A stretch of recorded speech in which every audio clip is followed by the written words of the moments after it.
uno ve una tasa de ejecución presupuestaria por arriba del 95%.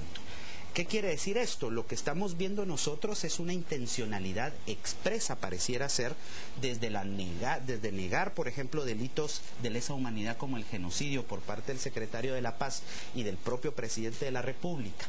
Este hecho de limitar los recursos económicos del Programa Nacional de Resarcimiento y este acuerdo como una serie de hechos que no solo van procurando impunidad, sino que no, digamos, ayudan al país a buscar una verdadera reconciliación y una garantía de que esos hechos no se vuelvan a suscitar en el país.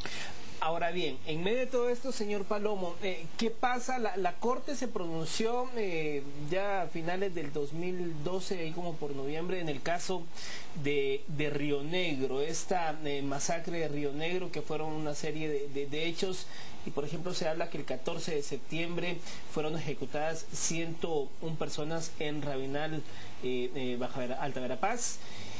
Ya para esa fecha, en el 14 de septiembre de 1982, pues ya el general José Efraín Ríos Montt era jefe de Estado. ¿Qué pasa con ese caso entonces si la Corte ya hizo un pronunciamiento condenando al Estado guatemalteco por esto? Bueno, según la reserva que se hizo al reconocer la competencia de la Corte, definitivamente no se reconocería ninguna indemnización por un caso anterior al año 87 y tendrían las víctimas que irse al Programa Nacional de Resarcimiento. Ahora, ¿cómo entender, por ejemplo, cómo entender que todo esto quedaría sin efecto cuando, por ejemplo, vimos al presidente Berché pidiendo perdón a las víctimas, vimos a Álvaro Colón pidiendo perdón a las víctimas?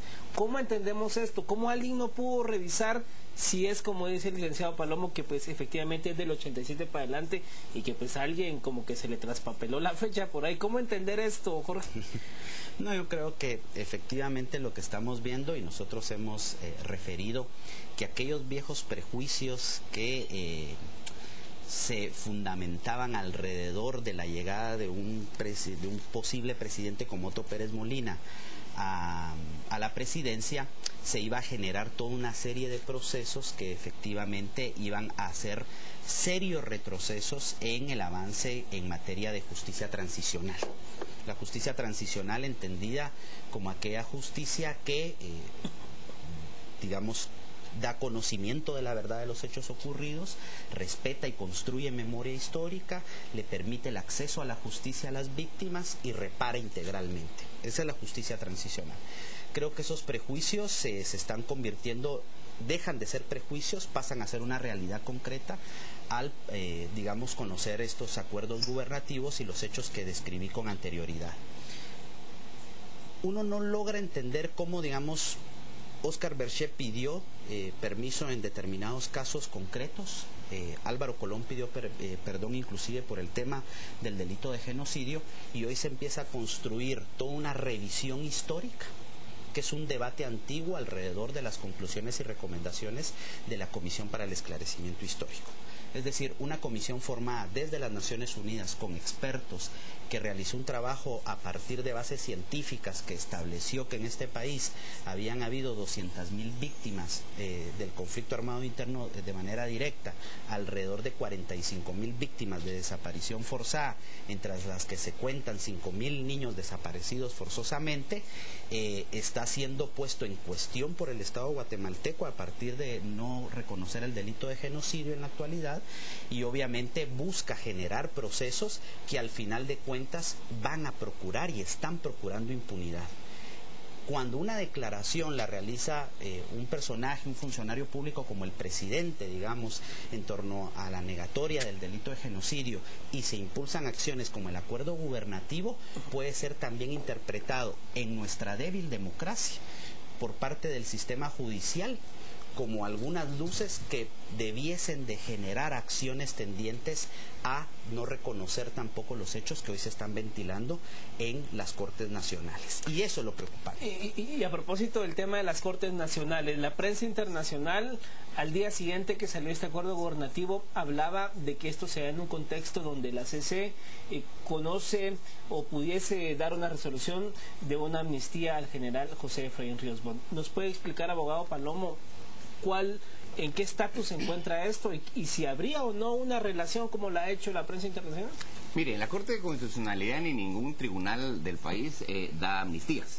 Lo que hace es reconocer legislaciones que existan, es decir, la justicia. Nosotros sí estamos como defensores del general Ríos Montt, en primer lugar negando la existencia de genocidio, por supuesto. Eso siempre hemos dicho, que aquí en Guatemala lo que hubo fue una guerra, no un genocidio. Sin embargo, también hemos dicho que para que hubiéramos logrado firmar la paz, fue necesario declarar una serie de amnistías, y es las que estamos haciendo valer dentro del proceso penal. Nosotros lo que estamos diciendo es que esos temas, en algunos casos ya están amnistiados los delitos, y en otros casos debe de primero tramitarse el proceso a través de la Ley de Reconciliación Nacional, y solo posteriormente a que la Ley de Reconciliación Nacional diga si entran en amnistía o no entran en amnistía, poder iniciar un proceso penal. Aquí lo que pasa es que hubo una guerra en el que cuando se decidió terminar la guerra y firmar los acuerdos de paz, todo el mundo dijo ya no peleemos, nadie dijo no establezcamos la verdad ni investiguemos. Lo que sí se había pactado es que no se iban a perseguir los delitos, y por eso se crean y se declararon las amnistías, que muy cómodamente a la guerrilla sí se amnistía, pero a los militares no. Entonces no hay paridad en el tema. El que ha pasado aquí en Guatemala es en el único lugar del mundo en donde a los que ganaron la guerra es a los que juzgan. En todos los demás países, cuando termina una guerra o termina un conflicto, juzgan al que pierde. A los nazis los juzgan por el genocidio. Nadie juzgó a Estados Unidos por las bombas atómicas que estalló sobre Japón, en que mató cientos de miles de civiles. En Guatemala se decidió firmar la paz. Ninguna de las dos partes ganó, por decir así, la guerra oficialmente, pero sí se había convenido en los acuerdos de paz que se iba a establecer la verdad, que se iba a generar una memoria histórica, pero que no se iban a judicializar los casos. La idea era, o debió haber sido, como se firmó la paz en El Salvador. En El Salvador no juzgan a nadie, simplemente se van a la política. Los guerrilleros forman el FMLN, el otro grupo Arena, y discuten en el campo de la política, pero sin judicializar los temas. Igual en España. Se termina la guerra civil, se van a la política, pero no hay procesos penales en contra de nadie. Aquí en Guatemala se juzga solo a los militares, no se les reconocen las amnistías, y sin embargo a los guerrilleros, a ellos no los juzga nadie. Ahora, para finalizar, después de haber aclarado todo este tema, ¿qué va a pasar con esas miles de víctimas que Jorge Santos mencionaba? Que no se va a tratar de esta fecha en adelante o de esta fecha para atrás. ¿Qué va a pasar con los que queden atrás? ¿Va a pasar a la historia? ¿O qué pasa? Bueno, por supuesto, desafortunadamente, como en toda guerra, las víctimas son víctimas y tristemente no podemos regresar al pasado. Sin embargo, existe el Programa Nacional de Resarcimiento para resarcir a las víctimas que efectivamente acrediten que fueron víctimas inocentes del conflicto armado. Y eso está vigente, eso funciona, y ese camino sería el que debiera de tomarse. Como decía aquí el licenciado, efectivamente, si estamos viendo que el Estado va reducido por cuestiones presupuestarias las partidas, incluso al Programa Nacional de Resarcimiento, esas son cuestiones presupuestarias. Imagínense qué pasaría cuando ahora la Corte Interamericana condena al Estado a pagar millones de dólares. ¿De dónde vamos a sacar el dinero, pues? Para usted, yo, él, usted, todos, porque ese dinero sale de los impuestos, sale de nosotros. ¿Y nosotros qué tuvimos que ver en ese problema? Una idea final, Jorge. Es que yo creo que, digamos, si se parte del reconocimiento que los acuerdos de paz establecieron, el conocimiento de la verdad, parte de la verdad es reconocer también que en este país, aún con guerra, hubo genocidio. Es decir, una política pública de Estado que intentó aniquilar total o parcialmente a grupos étnicos en particular. Eso fue lo que la Comisión para el Esclarecimiento Histórico, digamos, demostró muy vehementemente. De ahí yo creo que las víctimas seguirán efectivamente con el acompañamiento de nuestras organizaciones y de muchas también familias en particular, generando y gestando esa lucha a favor del derecho a la verdad, a la memoria histórica, a la justicia. Esperamos que la Corte Interamericana haga valer su autonomía, siga conociendo los casos previos al 9 de marzo de 1987 y tocarán otras batallas de carácter legal si este acuerdo no es derogado.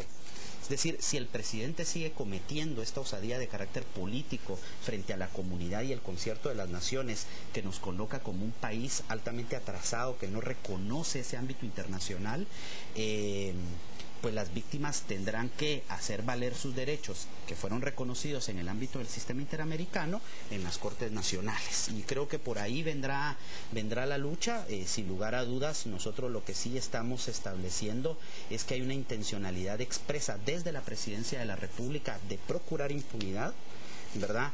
Para este tipo de criterios sí se esgrimen argumentos de racionalidad económica, pero frente a serios actos de corrupción, malversación de fondos, ausencia de prioridades de gasto público, no se esgrimen los mismos criterios.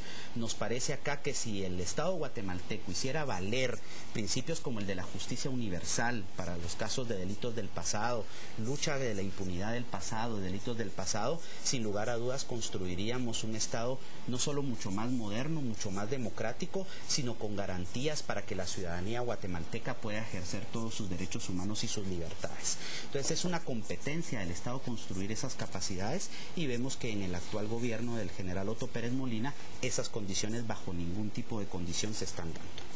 Bueno, gracias a ambos entonces por haber estado con nosotros hablando acerca de este tema, dos visiones, dos posturas en cuanto a la competencia o no de la Corte Interamericana de los Derechos Humanos para conocer casos de 1987 para acá. Seguramente nos seguirá ocupando durante varias semanas dicha polémica. Así es, Mario, muchas gracias a los invitados por asistir. Vamos a continuar con más información en Noticias a las 7 AM después de este corte. Ya volvemos.